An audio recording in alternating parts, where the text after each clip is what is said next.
It is April 23rd, 2024. It's 8:10 a.m.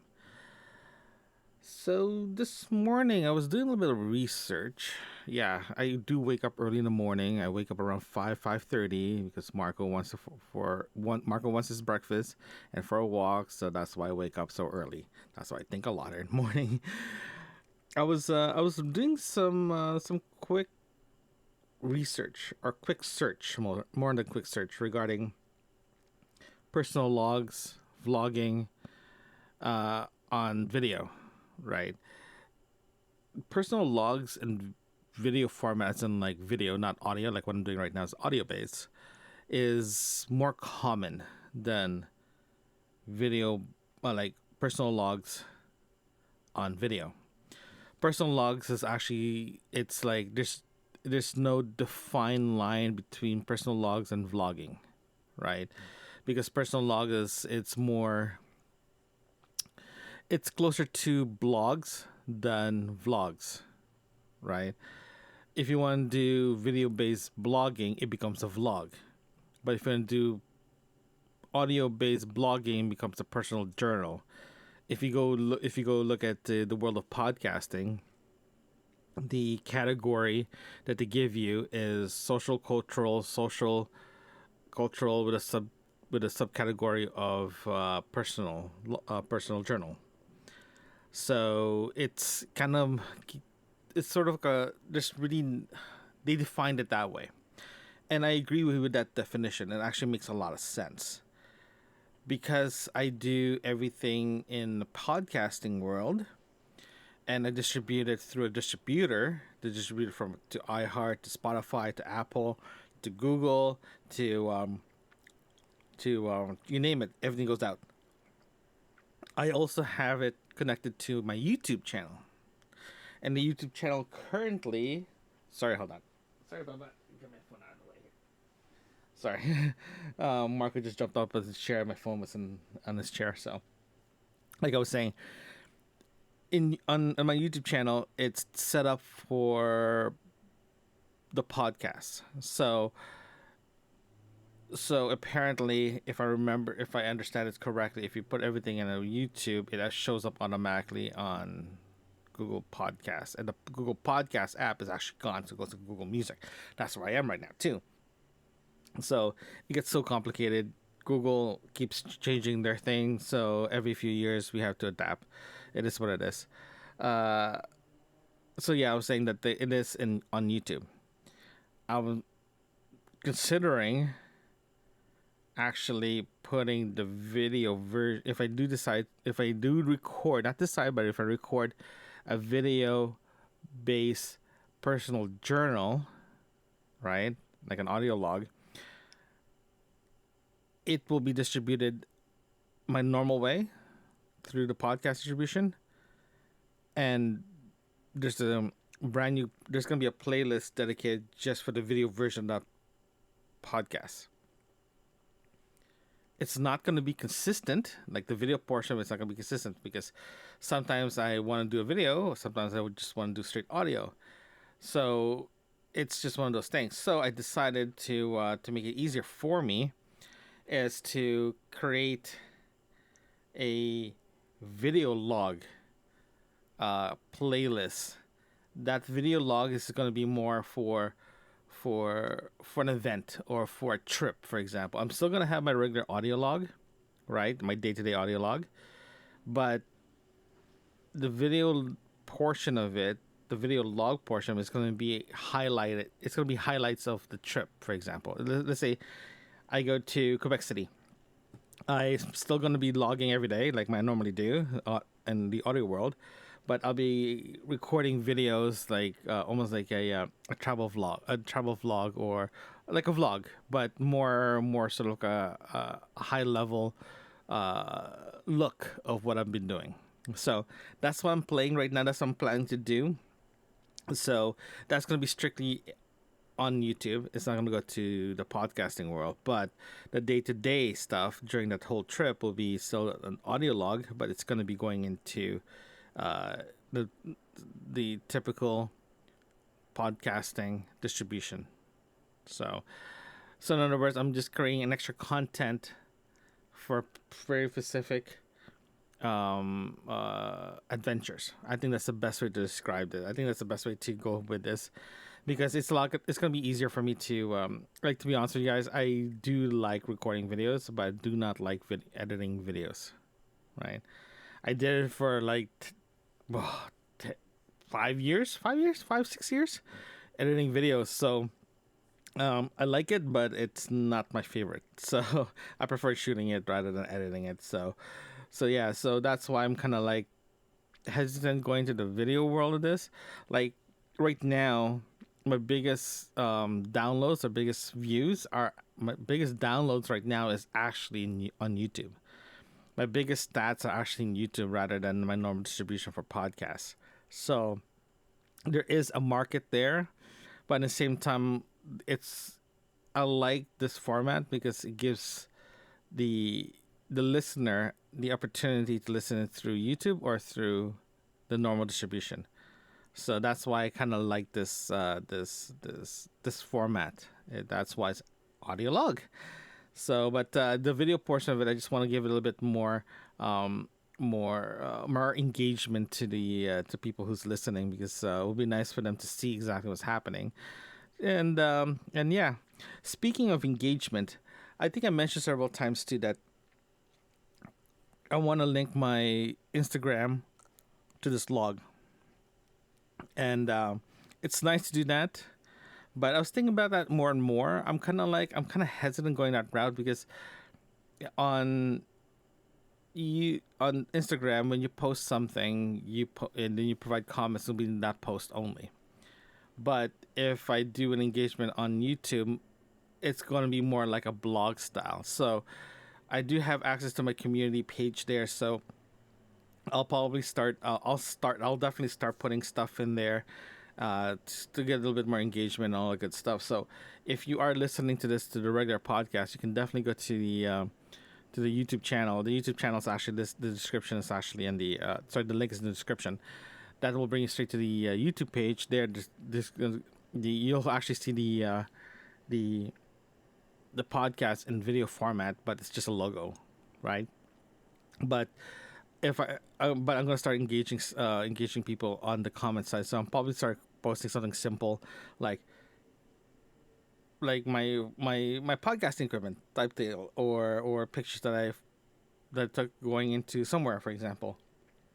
Again, it just gives a little bit of variety there.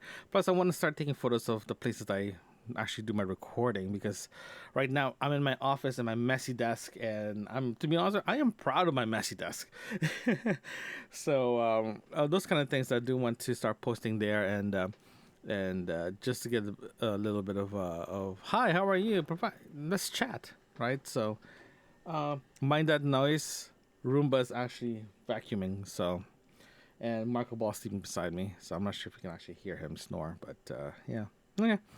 I'm gonna turn on the computers and start working. It is 11:06 a.m. and the weather today is kind of weird. It is supposed to be a high of 17, but currently 14, but windy. Compared to yesterday, it's actually a lot more bearable. I'm at the office right now, and I have a recording, I have a podcast recording, remote one, at noon. And after that, I'm gonna head out and grab something to eat. And I realized that it is pretty cool right now. It's not as hot compared to yesterday so far. It's very, very nice in here. They did turn off the heater this today. They are turning on the heater today. They're going to switch over to the air condition, not today, but on wait. Today is Tuesday, right? Yeah, it's Tuesday, so they'll be turning it on the 25th. So that's in 2 days. So it takes a while for it to circulate properly, but I can't wait for that one, because it's hot in here. But today was actually a lot better than yesterday. It's actually a lot more bearable. I'm not as sweaty. Yeah, so it's gonna. This is the part I don't like about spring, because we are at the tail end of spring, the beginning of summer. So in Southern Ontario, where I live, in Toronto, it is considered the most confusing season forever. Fall is easy to understand. That's super easy to change your body to adapt. But in spring in this area of Canada, it is unbearable because 2 weeks ago we had snow, right? And a week ago it just rained nonstop. Now is back to we have feels like it's winter in the morning and it's summer at night, but back in by the time evening hits, it's raining. So it's just all over the place. But anywho, I did mention that I think I mentioned I can't remember anymore, but I did. I've been okay. I'll just tell you the problem I have and trying the solution I'm trying to sort out. The biggest issue I have right now, not the one of the biggest issue I have right now regarding podcasting is the portability. That's always been a very stickler for me. My current setup is the Porta Capture X8 and the and Shure MX uh Shure MKE 600. I totally forgot about this mic. With a custom mount and a Ryko windjammer. This setup works perfectly. I had no issues with this setup. The setup is actually pretty small. It's very compact and lightweight. The problem I have is if I travel with this, would this be any issues traveling with this? I don't think so, because everyone travels with this kind of equipment with no problems. The concern I have is the if I ending up going away for work, I am very limited to what I can carry because I have to carry my laptop, my equipment I use for work, and all that good stuff. So it can get very cumbersome. To solve that issue, I'm planning to bring my GoPro with me. I think that's already been a standing idea that I have, that I'll be bringing my GoPro with me because the GoPro can do two things. One can record my audio for any logs. Second, if I decide to do any videos, at least I can record the videos there, right? So that's not a problem. The issue I have is the external recording device is the issue. The Currently I am using one of my transmitter from my Rode Wireless Go 2 microphone because I have a pair and I have a dual setup. I changed one of them into the button record thing so I can record, but I don't need to connect to a transmitter. So that works perfectly. If I need another transmitter, I can just use that. That works exactly the way it's supposed to work. So I have no problems with that. That actually works really well. I did test it, and it works so well that I'm very happy with that. The only problem is I noticed a couple of things. One, the unit was not designed to do that. So there's limitations. Second is when I extracted from the recorder, it's 24-bit, but I have to go through the app, Rode Central app, to convert it to 32-bit. So that's fine. That's not a problem. But it would be nice to actually it's fine. No issues there. I just think about that. There's no issues with it. It is a workflow. That's fine. That's understandable. So now the biggest problem I have is I want full 32-bit leaving the recorder. In other words, I'm looking for a recorder, a standalone recorder that I can use it with any of my cameras, my Z30 and my GoPro and my phone. Again, just another layer of recording. Because don't get me wrong, my Porta Capture and my Sennheiser shotgun mic works perfectly. I love the setup. The setup is exactly what I'm looking for. But it's just that occasion of like, hey, I'm going away. I need something lightweight. I can just bring my GoPro and that recorder, right? So that's why I have. That's what I'm looking for. So my stopgap solution is using my Rode. But I did pre-order the new Insta Mic Pro C. It's in pre-order now. So if you guys haven't heard of Insta Mic, they're actually very high-end portable recorder for wedding and for cinematic. Those mics got used in Game of Thrones and and James Bond and other films. So they work very very well. They're 32-bit. They they hold about 4.5 hours worth of battery life. It can record 20 hours worth of recording in an internal 16 gig storage. So it's literally the same spec as the GoPro. As the Rode Wireless Go 2 transmitter, but this one is a lot smaller and it's a dedicated recorder. It doesn't need to pair with anything. It just works very well. You just plug into your phone and sees as a storage device, and you're good to go. That's why I like that one.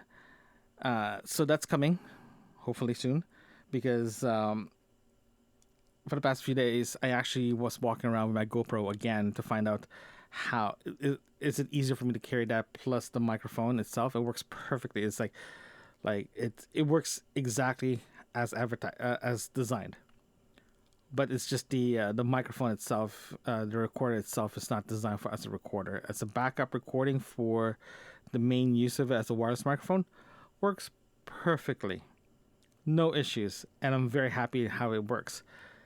But I need something that I can use my phone, or I can use it as a standalone. I can use it with my GoPro. I can use it with my Z30, or use it as a something else. I need something that gives me a little bit more variety of use. So I got that one.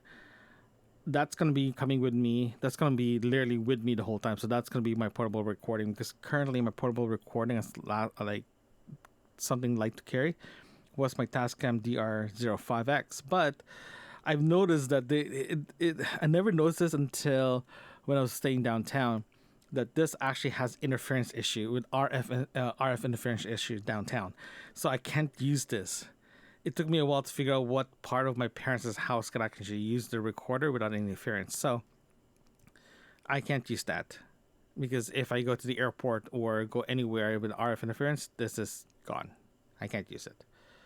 The port capture and the MKE 600, I've used it in downtown. I've used it, especially the microphone. I used it everywhere, and I had no issues with RF interference. So this one, it's solid. So primary use is gonna be this one. The Insta mic will be used for any other things that I can be capturing videos, or my backup for the port capture. That's what's gonna be my setup going forward. But I love my porta capture and my Sennheiser setup right now. I do owe you guys a review of the porta capture, because there's a lot of things that I like and don't like about this recorder. But the what I like about it, it actually mitigates the what I don't like about it.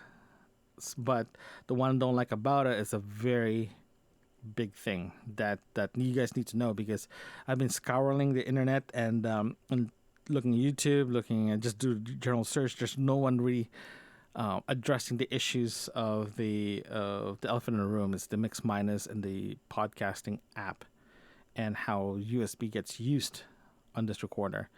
And it needs to be sorted out. It needs to be addressed, because it's a very big deal. It's an incredibly big deal, especially if you're using this to replace your key equipment while traveling, right? But it needs to be addressed.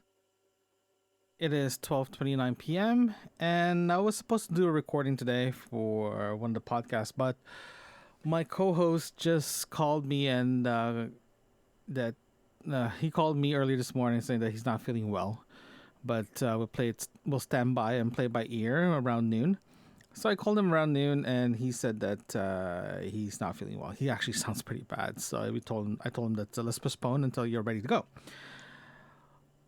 Right after that, one of my friends messaged me saying that he just got let go from his job. He is a brilliant network engineer. He does a lot of big enterprise deployment, data store, big server farms, and all that stuff. That's what he does. He designs and deploy that kind of systems. We used to work together for another company. We used to work for a big construction company.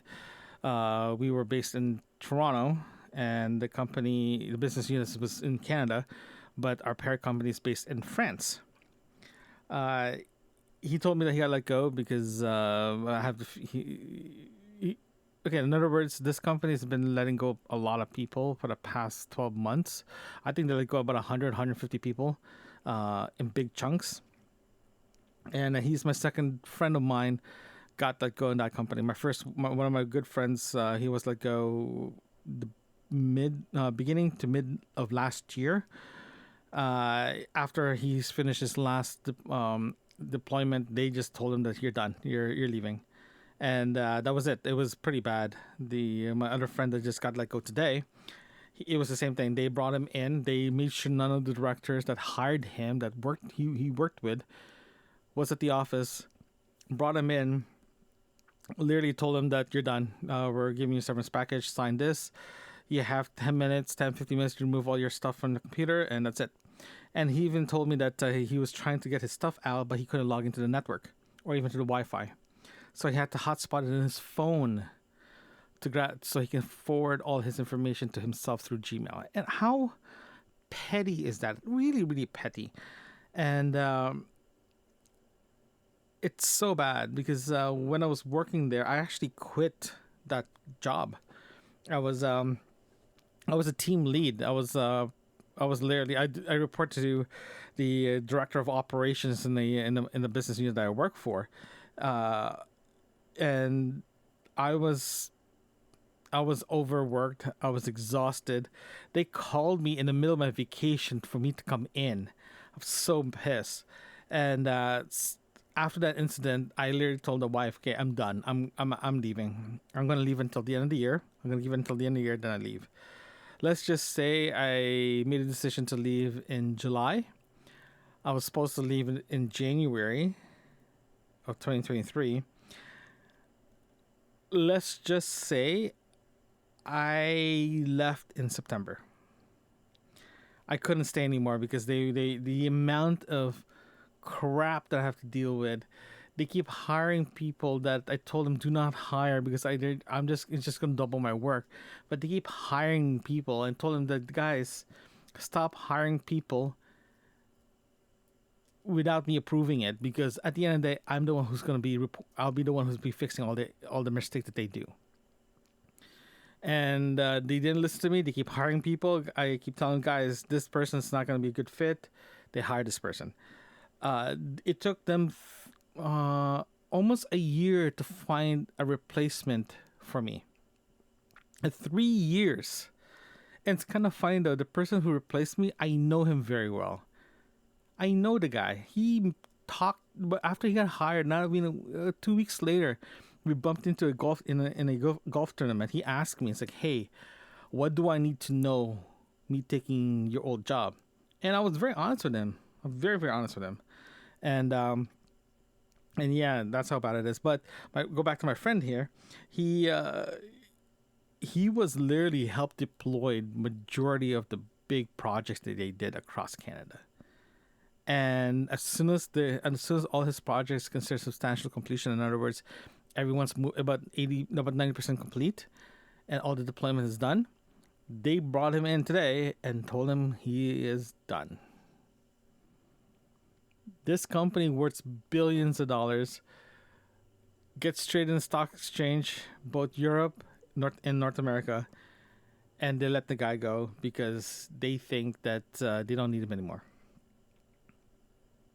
So it's really frustrating that good workers are getting canned because upper management don't want to do the right thing and cut their salaries.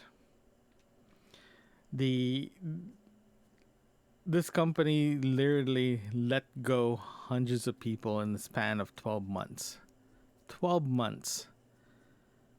And it's kind of funny though, because majority of the people got let go, not majority, but some of the people was let go in this company. I had them in my LinkedIn account, and I found out that they got let go because they changed their jobs right away. I was like, damn, that sucks. Even one of the project managers that I work with, she was on maternity leave. As soon as she got back from her maternity leave, she left. It's like, I don't want to stay in this mess. And it's kind of funny that my friend and I had a conversation around Christmas.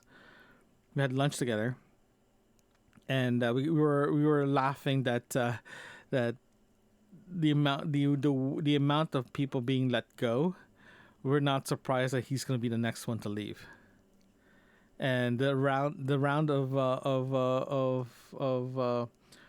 walking papers came out today. So we'll see. It's kind of funny that we were talking earlier that we have a feeling that the whole department that I used to work with and work at or work on it in it, that includes his because we were in both tech department or both uh, IMIT department or ICAT department, depending where you live or what part of the country you go at live at. But he we were joking that by the time this year, half of us will be gone from being let go or leaving voluntarily. I left voluntarily. Some people are let go, and we just don't know what the state of this those projects going to be. Because, to be honest with you, I'm very very surprised that he got let go this early, and he was surprised too. And the way that they let him go was just disgusting. It was so bad. And I was telling him as well too. This company is an upside down pyramid, heavy on top, very little on the bottom, and they expect the little people to support the upper part. So I don't know. It's just very frustrating that this is actually happening. And to be honest, to be fair, that when I was there, I really had fun. The people I was working with are great. The projects I was working at, are amazing. They're life changing projects, right? So they're very very big. And to be honest with you, right now I'm seeing the skyline of Toronto, and I guarantee you, I worked about 10-15% of the buildings in that in downtown, and it's just sad that this is happening because there's so much great potential there. Unfortunately, upper management does not see it that way. Unfortunately, the narrow-minded approach on how to do things are just ridiculously dumb. It is 5:08 p.m. and I went out for lunch, did some grocery shopping, and the weather outside was kind of weird. It was sunny. If it's sunny, it's beautiful. It's warm. But when it gets cloudy, it got really cold. But I did walk around with a sweater and a hat, just a regular baseball hat, because I don't have any hair, so I got a shaved head, so I need to cover that head out, right? So overall, it was pretty nice outside, right? So when I got back to the when I got back home, go in front of my computer, I got an email with design questions. So I'm fixing the design because there's a couple of stuff that needs to be fixed, and when I had a conversation with my boss, and he mentioned that I might have to go to northern Winnipeg, so northern Manitoba. If you don't know Canada very well, northern Manitoba is pretty remote. So I did check. I have to get up there. I have to fly from Toronto to Winnipeg. From Winnipeg, I have to drive almost 9 hours north to get where I'm supposed to go to. It is a remote community. They literally just got the internet a few years ago. That's how remote this community is.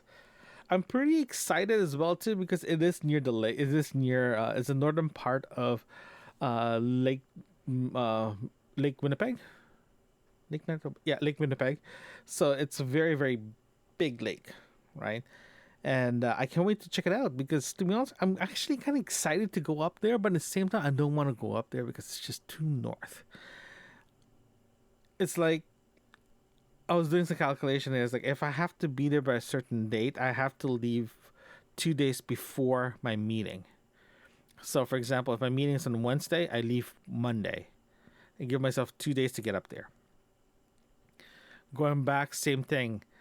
A day to drive down to the airport and hopefully get the same flight when I get there and fly back. So it's a long commute just to get up there. So now I know why when I talk to the team up there, and it's like, yeah, no, we're in 2 week rotations. Now I know why. It is a very long drive up. So I'm hoping that we can get someone else to go instead of me, but we'll see. But yeah, it's a good it's a good trip. I can't wait, to be honest with you. I really can't wait to go check it out.